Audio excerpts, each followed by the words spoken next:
So in 2012, I published Cairo, My City, Our Revolution, which was published by Bloomsbury in London. And it told essentially the story of the first 18 days of the revolution in Tahrir Square from the 25th of January to the 11th of February of 2011. But also it kind of interjected the story of the following months up until the beginning of October of that same year.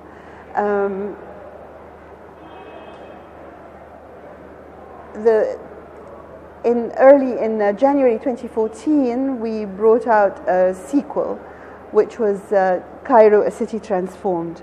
And that takes the story forward by 1 year.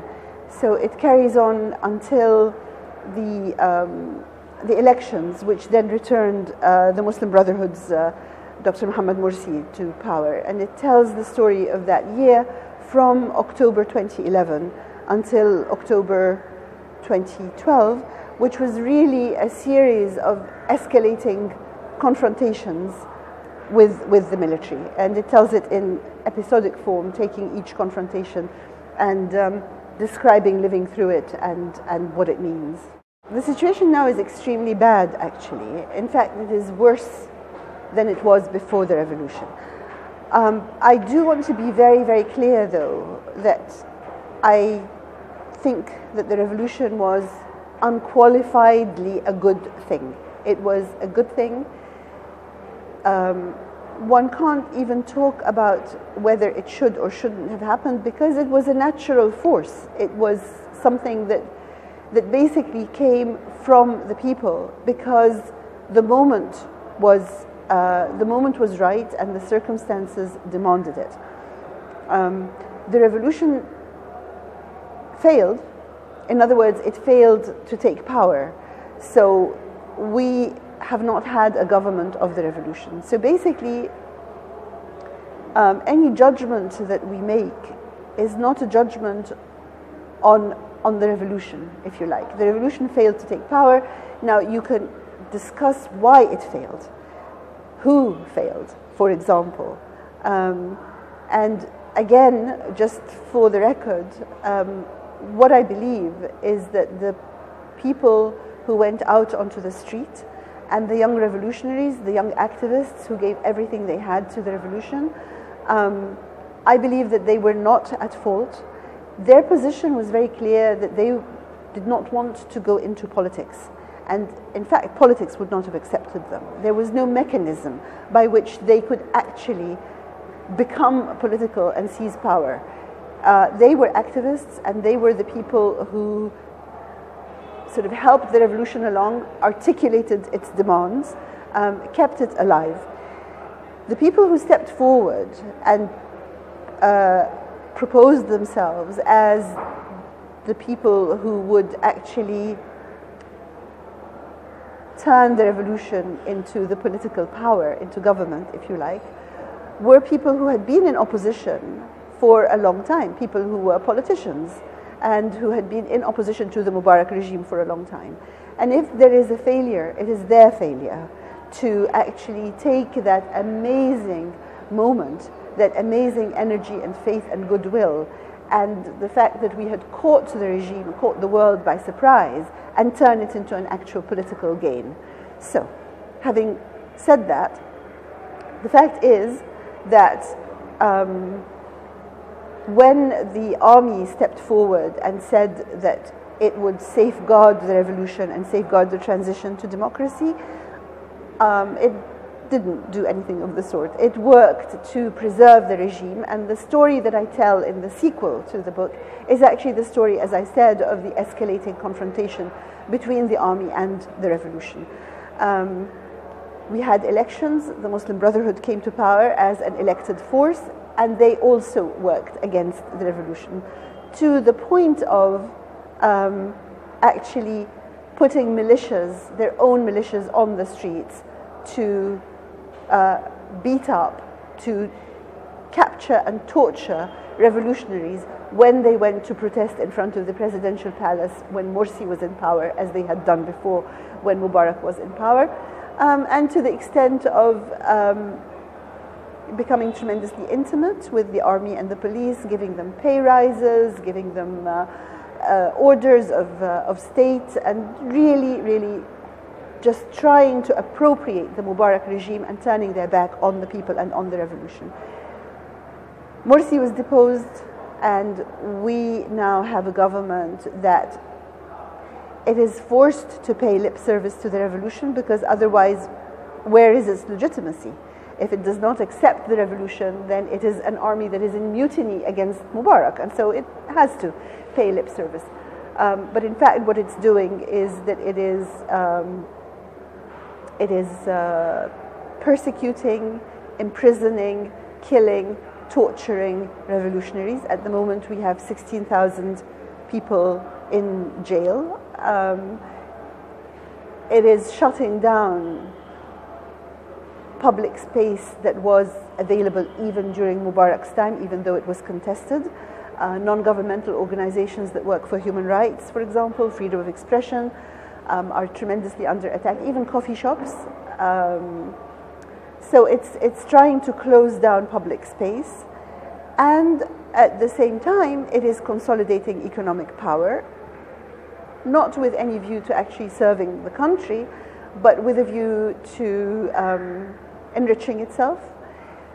So we have a government that now signs contracts to import coal to run fertilizer factories or cement factories, importing coal at a point when the whole world has turned away from coal, when everybody knows what coal does to the environment and to health. For example, that's just one example. And any move towards democracy that it does, as in now setting up elections for the end of March, is really ticking boxes so that they can get EU promised funds and so on. So we are in a worse place, but I would not ever say that that was the fault of the revolution or that I wished it undone. Yes, this government, and this is the very scary thing, and this is another difference, another worsening of the situation between now and Mubarak's time, is that in Mubarak's time, his support came from his party, the National Democratic Party, and from, well, and within that were all the business interests, the coterie, the elites that were around him that enjoyed economic privileges. Now the military is building its own coterie, that its own business elite, and of course it has their support, but also it actually, the truth is that it enjoys the support of the street. General Sisi came to power at a point when the country wanted to throw out the Brotherhood and was tired. Essentially, not everybody can afford or manage or want to be in a state of permanent revolution. People became economically exhausted, became emotionally exhausted, and started to buy into the line about stability and about security. The media has played a huge role in this. A lot of scare stories about Palestinian elements, Hamas in cooperation with the Muslim Brotherhood coming in through Sinai and killing people, the rise of crime rate. In fact, crime rate has stayed completely steady in Egypt, but there have been alarmist media working really overtime, and people want to believe that somebody strong is now going to carry the burden and make everything okay. And so basically, General Sisi had a landslide win in the elections, and the street supports him. The support is eroding because nothing is being delivered. And so the jingoism, the xenophobia, the alarmism is being whipped up more and more by the media. But the fact is that you can take one indicator which really matters to the man on the street, which is the bottle of butane gas that people use to cook on. Now, the bottle of butane gas, which lasts about 20 days, is subsidized by the government. And if you can buy it from the depot, you buy it for 10 Egyptian pounds. traditionally it's always been an indicator of how the economy is doing and corruption. So at the time of Mubarak, you could only get it from certain people who had certain advantages, and it went up to £50 instead of the 10 that's in the depot. When the Brotherhood first came in, for a month, everybody could get it from the depot. After that month, it started going out through Brotherhood outlets, and it started rising again in price, 30 and 40 pounds. Today, the butane gas, if available, is available from 60 to 80 pounds. So again, people are finding it difficult, and that's just one indicator. So support is eroding on the street, but the problem is that that people's perception now is that they've tried everything and nothing has worked. So they'll say, well, we tried the revolution and it didn't, and we tried the Brotherhood, who were meant to be good, pious, honest people, and they turned out just as bad. And so here's this lot. Now, where do we go next? In the absence of a vision for what you can have instead of what exists, it's very hard to mobilize people to take action. Well, we haven't had a democracy because the anti-colonial movement, which was also an anti-palace movement, kind of you can either say was realized in or was hijacked by the revolution of 1952, which, as I was saying, even though it was on the side of the people, but it was not a democracy. So the apparatus that was put in place to govern at that point was then used by succeeding governments who were not working in the interests of the people. So even though Nasser was, he put in place an apparatus which is now being used against the people. So there wasn't a democracy. I think that the main problem that we're suffering now is that we've had 30 years of corrupt rule. You could call it 40 years even.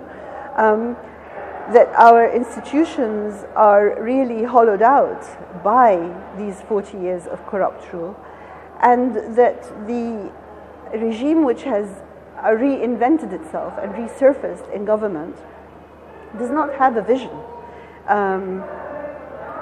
It's a military regime without even a vision, and so nobody knows, what it's going to do, apart from very short-term actions which are very questionable, like huge questions about their main economic project is this extra branch of the Suez Canal, which the experts say is unnecessary and is really just draining the resources of the country.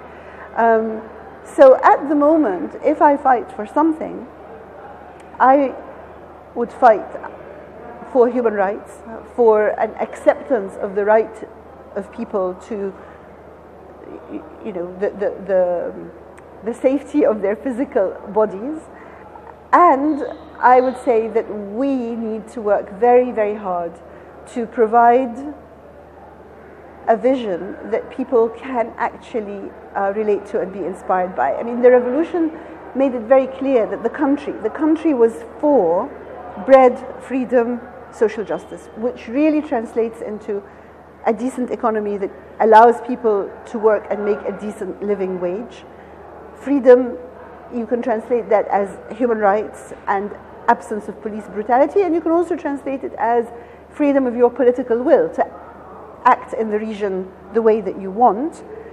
And social justice is all the things like free education, healthcare, that your aim is a society in which every child who is born with a decent chance at having a decent life. Now, the country wants that, but these are headlines, and these have to be fleshed out into policies that somehow can then stand some kind of chance of being implemented. It's hard. Well, it has categorized the Muslim Brotherhood as a forbidden organization and as a terrorist organization. Partly this is for domestic consumption, to make sure that they stay under and to be able to arrest them and shut them away. And partly, of course, it's also for the West to kind of play into this idea of Islam as the enemy, and how this government is buying into that. But it has also announced the 6th of April group, which is just a completely secular revolutionary group. It has made it into a terrorist organization as well. And also the amount of religious references that President Sisi uses in his speeches is phenomenal. At the same time, he has suddenly thrown out an off-the-cuff remark about verses in the Quran that condone killing have to be edited. This is something that nobody, it's just such an off-the-wall kind of statement. He made a point of visiting the Coptic cathedral at the time of the Christmas Mass on the 7th of January, and the media has made a great deal of that. But he interrupted the Mass, and the Pope allowed the Mass to be interrupted so that the President could say a few words. So I think what I'm saying is that they are playing it by ear, and that it's a whole mishmash of whatever comes into their heads today. They will do it, and they're just feeling the ground. And also they talk about how the safety of the Arab region is paramount in their minds, and how the Egyptian army, if anybody asks it, if any Arab country asks it to go and defend it, it'll be there in just as long as it takes to get there. Now, what does this mean? Does this mean that the plan is to hire out Egyptian conscripts as mercenaries, or what does it mean? So there's a lot of talk floating around. A lot of it is, as I said, off the wall, and basically we wait to see what the policies on the ground will be. It's a narration, but you can feel the critique. Basically, if you're describing the paratrooper division of the army standing on top of your cabinet, your cabinet council building, or your parliament building, and shooting at protesters in the street below, and actually filing cabinets and carrying the china of Parliament with the Parliament embossed with the insignia of Parliament, and throwing it down to break over the heads of protesters, and actually opening their trousers and urinating on protesters, then you're not going to be neutral.